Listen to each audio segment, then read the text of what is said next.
not going to die, you know. But they felt that they wanted to reduce world population, and he felt that it should be reduced by half. He even mentioned to me once they were having a real problem trying to solve the Israel-Palestinian problem, and he talked to me once about they were playing with the idea of bringing Israel to Arizona, you know, and taking all the people from Israel and giving everybody $1 million and setting up Israel in the state of Arizona. Unbelievable. Just to end that problem, because that's a problem that they're not in charge of, in a sense. They're not controlling that problem. They're very arrogant. They can do whatever they want to do. We've given these people the authority to create money out of thin air, and through that device, they control everything. And if you want to win the battle to stop that, you have to deny them the ability to create money. It's only because they can make money that they have all this power. They literally have the money machines. They have the money machines. They can print it. They can do whatever they want to do. They own everything. Aaron, we take over pretty quick. If we were the guys that issued the money, everybody had to come give us real assets for the use of this money we just printed up. You know, people you know, I tell people, you know, why in the world does the American government borrow money from the banks when they have the ability to create it themselves without borrowing it and paying interest on it? Why? And nobody can answer that question. Not one politician ever raises that. Why does the American government borrow money when they can create it without paying interest? Well, we did create it up until 1913. And so people say, well, because if the American government does it, it'll create inflation. That's the answer. I say, well, let's look at it. The American government has the Federal Reserve do it, which creates the same inflation as if they did it. But also with the inflation, now you're getting massive debt. So with the Federal Reserve, you have inflation and debt. Now, if the American government made the money, backed by gold, which limited the amount they could make, you wouldn't have debt and you wouldn't have inflation. But inflation was only about 50% from the 1780s, I've looked it up, until the late 1800s. And then we have the central banks already trying to cause some panics, which they then used to push the Federal Reserve. And if we look at inflation since 1913 into 2007, it's exponential. In fact, a dollar is worth about 2 pennies to what it was worth in 1913. Federal Reserve Chairman, former Federal Reserve Chairman Alan Greenspan, doubled the money supply from 2000 to 2006. And then Edward Bernanke, the new Fed chief, came in and said he's going to double it again in the next 2 years. And then he said, now I'm going to make the money supply numbers secret. And so now we don't even know. Right. But the evidence is they are just, I mean, in the curve of inflation, it gradually grows. And then suddenly at a point, it goes straight up. And it seems we've it's now parabolic, reached, yeah, parabolic. But the thing is that the only thing I disagree with you on from early 1800 to 1913, there was no inflation other than during the Civil War. You know, when Lincoln was well, I'm talking about how much a dollar was worth. And I know it never changed. There was no inflation. In that whole 100 years, there was no inflation. People knew what the money was worth. They could retire. They knew what it would cost them to live their lives out. There was no problem.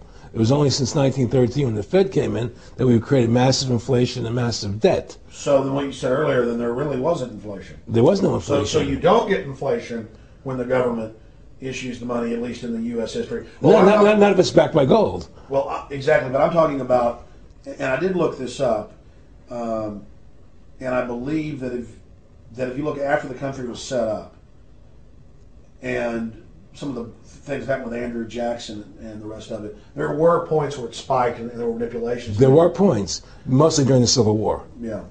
And that's because Lincoln printed so much money. Exactly. That's right. But once that ended, but basically there was no inflation other than that during that short period of time. I mean, a loaf of bread was a loaf. Of course, the same thing. People could plan their lives. Today, they planned inflation. Now you have two parents working. They can't afford to pay for their family anymore. The kids are going to state-run schools now. The kids are being indoctrinated how to think. They're being given Ritalin. They're being given all these drugs. The whole country's being dumbed down. It's all because of the Federal Reserve System. And the Federal Reserve System and these bankers are responsible for the demise of America.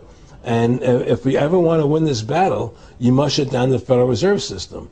And we must shut down these bankers and restore sound money to this country. Will you talk a little bit about some of the families that own the private Federal Reserve, the stock in it? And I mean, obviously, you say you're not a big expert on Bilderberg Group, but you talk about how it's the same system worldwide. It is the same families. They meet and kind of set the policy each year, and then it goes to the Royal Institute of International Affairs in England, it goes to the CFR in the U.S., and then these are their management bodies where they wield control, really the de facto Congresses over the nation. So, I mean, I would like you to speak some about the families that own and run the Federal Reserve, and if you can't connect it into these other international bodies. Well, I can't speak to those families because I can only speak about, what I know for fact. Everything else is speculation, and I don't like to speculate. I know about Rockefeller because I was friends with him. We talked about it, and I can tell you firsthand. What did Rockefeller tell you about the Federal Reserve and their family owning part of it? Well, he said the New York Fed is the main controlling interest of the Federal Reserve System. They control the bulk of it. So the New York Fed is really the Federal Reserve System. Even though there's 12 different banks, it's run by the New York Fed. And the New York Fed is basically the Federal Reserve System. So who's ever running the New York Fed is where, and the families that control it, control the New York Fed. And they're the main engine behind the Federal Reserve System. And that's a wing of the Bank of England. Well, the Bank of England and the Federal Reserve are partners, and the Bank of England is a private bank, and so is the Bundesbank in Germany, and the bank of all the banks of the G8 countries are all private banks. They're private central banks. And look, what happened in Europe? Didn't Europe vote down the European Constitution? Yes. They're still doing it. Didn't they vote down the euro? They're still doing it. They don't care what the people vote. They do whatever they want to do. What we want doesn't matter anymore. It's their agenda, it's their plans that matter. Isn't that prima facie evidence of a tyranny? Well, there's no question we're in tyranny. There's no question we're living in a world where the American citizen is no longer a free individual human being to do the things that they wish to do. We're slaves, and it's getting worse. What do we got to do to bring these people down? In my opinion, you must shut down the Federal Reserve System. And I think that there has to be an uprising. There has to be an uprising. People have to stand up. I can't do it alone. You can't do it alone, Alex.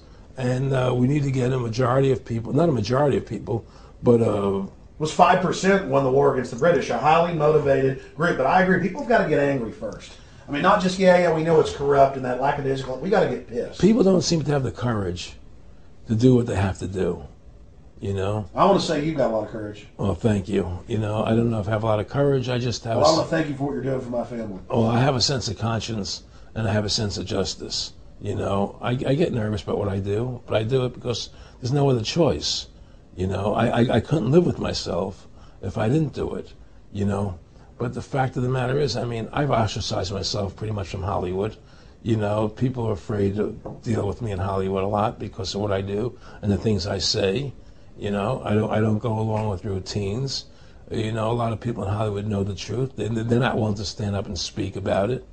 And I know many of them have seen my movie, and they know I'm right, and they won't talk about it because everybody's afraid. Everybody's afraid because they think that this money they get, these Federal Reserve notes, are really money, and they think they have a comfortable lifestyle, and they're afraid to change. They're afraid to stand up for what's right. And until people are willing to stand up and have the courage to do what they need to do, it's not going to change. And hopefully, what you're doing, what I'm doing, what other people like us are doing, can affect the change that people will stand up and say, hey, I've had enough. The thing is, we have one advantage. That they need us to cooperate. See, if we don't cooperate with them, they can't win.